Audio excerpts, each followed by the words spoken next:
Diputado Leopoldo Moro, bienvenido a IP Noticias. Martín Bustamante lo saluda. ¿Cómo le va? ¿Qué tal, Martín? Bien, un gusto en estar con ustedes. Bueno, muchas gracias, muchas gracias. La verdad que es muy importante y muy interesante esto que planteaba allí Ricardo Alfonsín. ¿Cómo pensás que puede llegar a repercutir en las filas, en la estructura misma de la Unión Cívica Radical?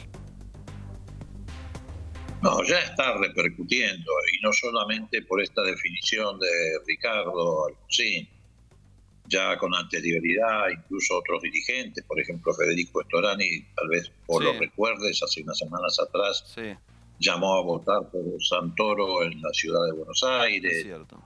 Y además, como yo digo, se está produciendo una rebelión en la granja, en el ámbito del radicalismo.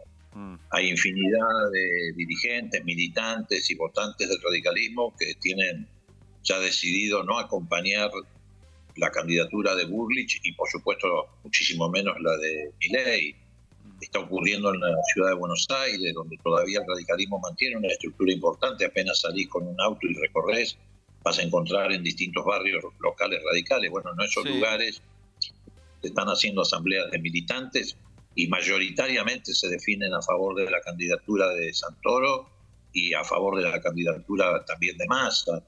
Mm, Hace unos días, bueno, precisamente en este Zoom que se conoció de Ricardo, sí. inaugurábamos un local en la ciudad de La Plata, el primero de los que vamos a inaugurar. Estamos por inaugurar otro más y estamos por inaugurar varios en el interior de la provincia de Buenos Aires. Pero esta es una definición que yo te diría que es natural. ¿Por qué es natural? Porque acá no hay tres candidatos. Acá hay dos proyectos, o en todo caso dos opciones. Sí. Una que representan Bullrich y Milei, que es abordar la crisis, porque tenemos una crisis a partir de lo que ocurrió en el 2015 en la Argentina y la firma del acuerdo con el fondo, más el endeudamiento con fondos privados, con violencia institucional, como la que proponen Bullrich y Milei, apenas diferenciado por algunos matices, o con un gobierno de unidad nacional, con un gobierno que preserve la paz social, con un gobierno que reconstruya el pacto democrático y por lo tanto la convivencia política en la Argentina, que es lo que propone Massa. Y naturalmente, el afiliado, el militante, en algunos casos el dirigente, como está ocurriendo, por ejemplo, con muchos intendentes radicales de la provincia de Córdoba y otros lugares, Ujú. se inclinan por la segunda opción, es decir, por el gobierno de unidad nacional, por mantener la paz social, por llevar adelante las transformaciones que hay que llevar adelante, por mejorar lo que hay que mejorar la educación pública, pero no destruirla, mejorar la salud pública, pero no destruirla, mejorar el funcionamiento del Estado, pero no destruirlo.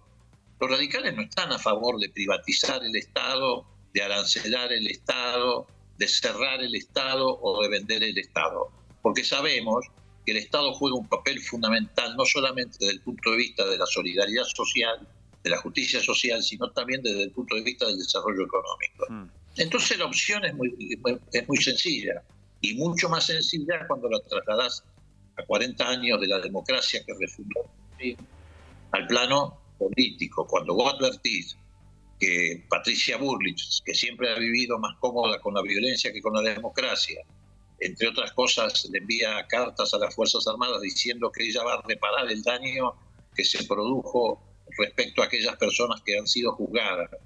Daño que no se produjo. Allí lo que hubo fueron juicios llevados adelante por tribunales de la Constitución que le dieron a esos represores el derecho a la defensa, que ellos no le dieron a los que secuestraban, a los que torturaban y a los que asesinaban.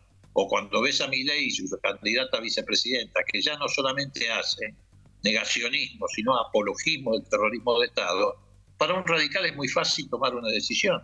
mm.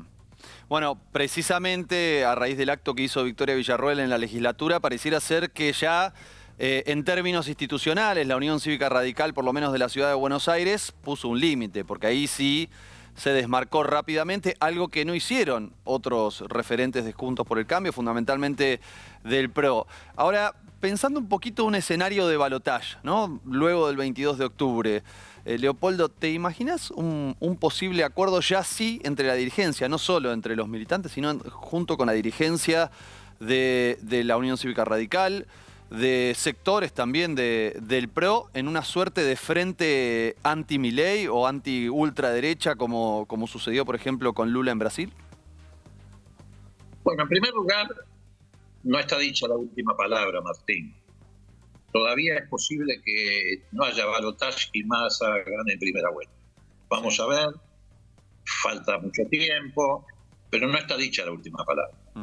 Lo que sí te puedo asegurar es que si Massa gana la elección, va a haber gobierno de unidad nacional. No solamente lo ha dicho él, lo ha dicho también Cristina hace mucho tiempo atrás, casi 2 años atrás, que viene pregonando la necesidad de un acuerdo político básico, porque no hay ningún gobierno de ningún tipo que pueda resolver la crisis de la Argentina si no hay un acuerdo sobre políticas básicas, sobre políticas fundamentales, como por ejemplo, ¿qué vamos a hacer con el Fondo Monetario Internacional? Si cualquier gobierno pretende seguir cumpliendo con este acuerdo con el Fondo Monetario Internacional, no solo va a fracasar el gobierno, sino que va a volver a fracasar la sociedad argentina porque la crisis se va a agravar.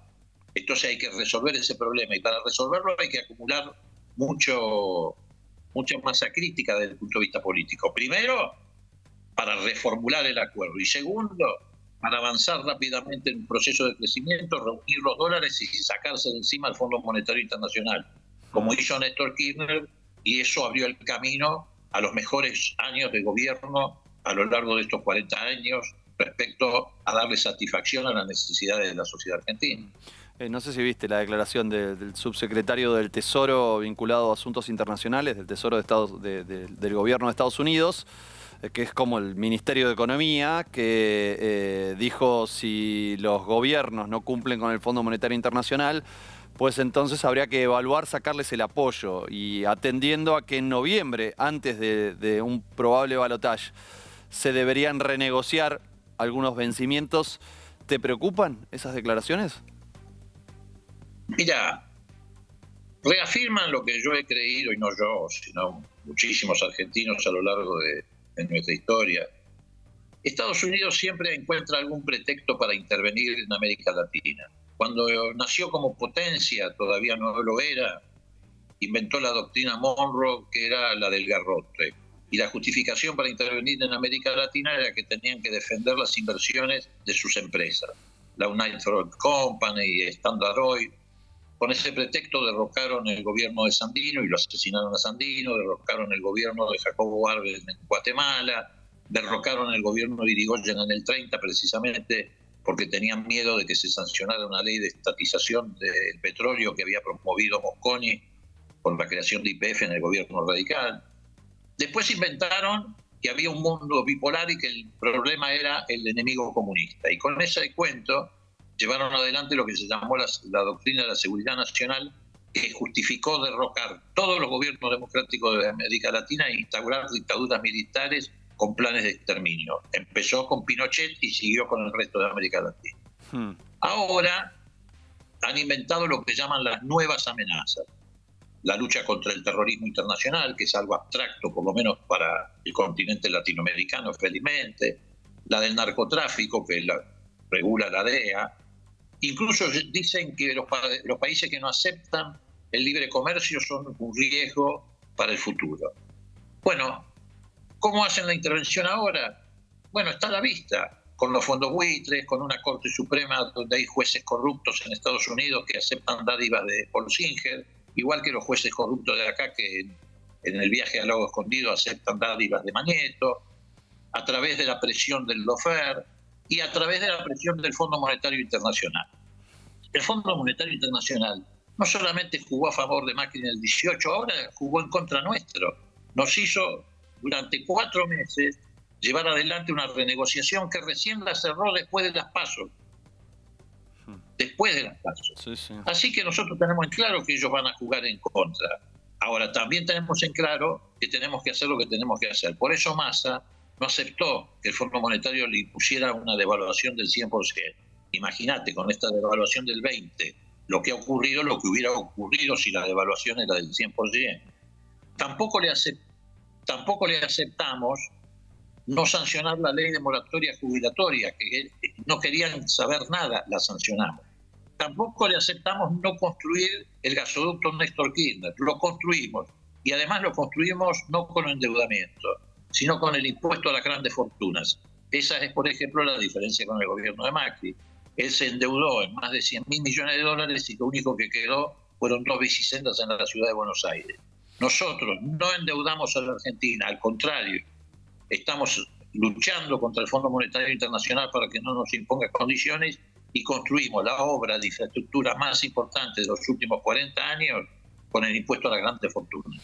Leopoldo, la oposición está diciendo que estas medidas recientemente anunciadas por Sergio Massa van a provocar una hiperinflación. ¿Vos qué decís? No, lo que van a provocar es una reactivación muy fuerte del mercado interno. Mira, hoy yo tuve una experiencia personal, digo, para ir al terreno concreto. A ver. Fui a un comercio, yo estaba en Moreno, Sí. fui a un comercio y el comerciante estaba atendiendo un cliente y le dijo, no, pagame el lunes porque a partir del lunes ya vas a poder tener el descuento a través de la tarjeta de débito. Mira qué bien. Digo, ¿sabés cómo es la cosa? Los comerciantes se van a abalanzar para asegurar ellos el éxito de este plan. Porque los comerciantes, ¿qué necesitan? Vender.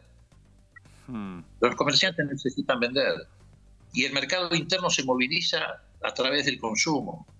Entonces yo estoy absolutamente convencido que esta medida, que es la más progresista que se ha tomado en muchos años desde el punto de vista tributario, porque es más progresista incluso que la eliminación de la cuarta categoría de ganancias, porque esa abarca a salarios que son altos. Es una buena decisión también, porque va a volcar mucho dinero al consumo interno, pero además de esa decisión, haber decidido que aquellos que ganan menos de 700.000 pesos, o que son jubilados, o que son beneficiarios de la UH, puedan ir a comprar los alimentos básicos más los productos de higiene y se les devuelva buena parte del IVA, es una medida muy progresista. Por supuesto, sí, habrá que ir con una nueva mayoría cuando ganemos la elección a rediseñar todo el sistema tributario argentino. Bien. Pero mientras tanto es una gran respuesta frente a la problemática que tiene la Argentina de hoy. queda clarísimo, Leopoldo. La verdad que es súper interesante poder conversar con vos. Te mandamos un abrazo y te agradecemos mucho. Gracias a ustedes, que les vaya muy bien.